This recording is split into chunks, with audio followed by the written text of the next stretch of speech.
What's up, Internet? Sports and stuff here. It's been a minute. We're excited to give you some NFL draft preview and analysis. Take it away and do that video thing.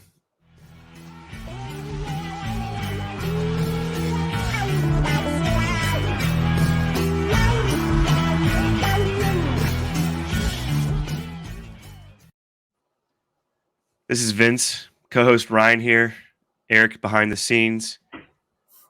Forgive me for if I sound a little bit congested. I'm battling out the allergies, the hay fever. The springtime is upon us. The pollen is all over our cars. It's green. It's nasty. Anyway, excited for the draft. As I'm looking up here, some of these mock drafts. Ryan, I know you're big on Will Levis from Kentucky. What are your thoughts on him? Why do you like him so much? Right now, I think he's a popular pick. I think he's going to go quick. I actually got money on him to be the first overall pick. Hope it hits. Heard it here, folks. First overall. I think the money line is plus 1,000. That's the odds. Yeah, last checked. I mean, it's definitely going to go down. So if you're going to take it, take it. Why do you think it's going to go down? I mean, most of them will go down because the odds are going to change as we get closer and closer to the draft. They'll be willing to put out less money, like as we get closer towards the actual event. Yeah, like on like the favorites, not like everybody.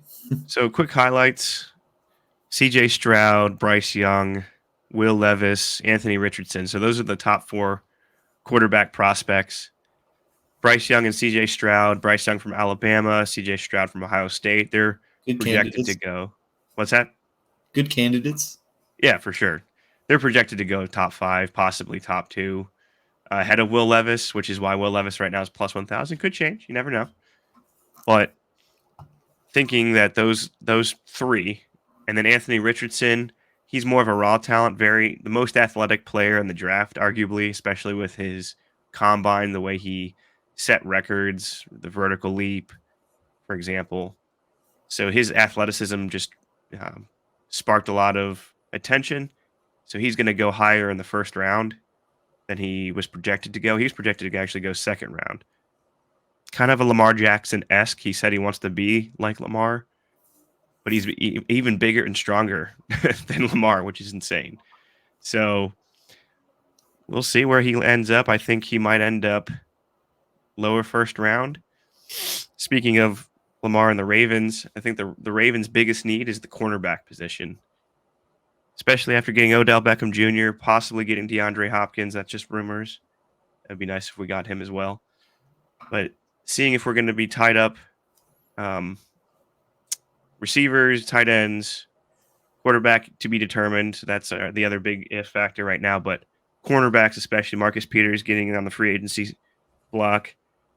Is he going to go? Is he going to stay? Our secondary is known to give up some big plays. So we have Marlon Humphrey on one side. We just need another corner on the other side to kind of solidify us there. So I think there's a couple guys that I'm eyeing here. But in the meantime, I can't remember their names. Ryan, were there any other players, or were there any other highlights from this draft that you kind of were looking for tomorrow? I'm kind of just interested to see what teams are going to pick who. Like, really, I just want to see, like, who's going to go where. I mean, I try not to predict it too much because it just kind of seems pointless to me to go beyond who you think is going to be the first pick because it's all – you don't know what's going to happen. Yeah, no, that's fair enough. I mean, I'm looking at some of the top cornerbacks here. Let's see. We got Deonte Banks out of Maryland, so a local guy. He's ranked 24th.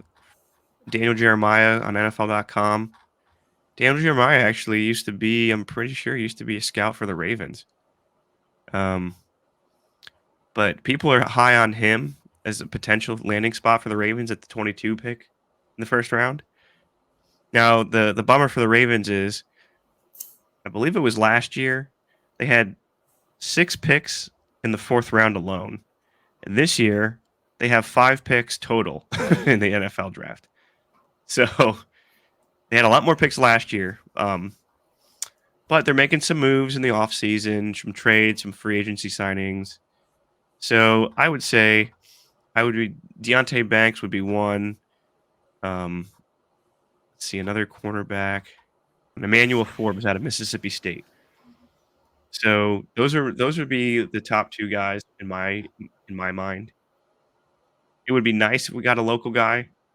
Seems like the Ravens like to do that with some Maryland guys like Torrey Smith coming out of Maryland with the Ravens. But, the quick synopsis here, Deontay Banks, he has height, bulk, and length for the position, very physical and press coverage, which is what the Ravens need. Marlon Humphrey's great in physical and press coverage, and when you have a physical cornerback on both sides, it's gonna put pressure on jamming these receivers on the line and, put pressure on the, whole offense. And Forbes, so 3 pick sixes this past fall. He seems like he's just like a ball hawk. He's almost like an Ed Reed type free safety awareness for the ball, but he plays corner. He's out of Mississippi State. So either of those guys I'd like at that spot if we were to go get him. Um, but yeah, looking forward to the draft. Tune in tomorrow. Shout out to Bobby Trossett, Ravens Vault podcast. He'll be shouting us out tomorrow as well. His live stream for the NFL draft. Tune in. Local Baltimore. Used to be with 98 Rock, JSS. Now is on his own, starting his own company. And a lot of different local live streams and draft parties are going to be happening. So we're excited to see who the Ravens draft. We're excited to see where some of these top prospects, quarterbacks, receivers, linebackers go. Be sure to like and subscribe to our channel. Follow us on Instagram, on Twitter. Donate to our Patreon. Give us a 5-star review on Apple and Spotify podcasts. And of course, subscribe to our YouTube channel. We're trying to grow our following here. All right. Until next time.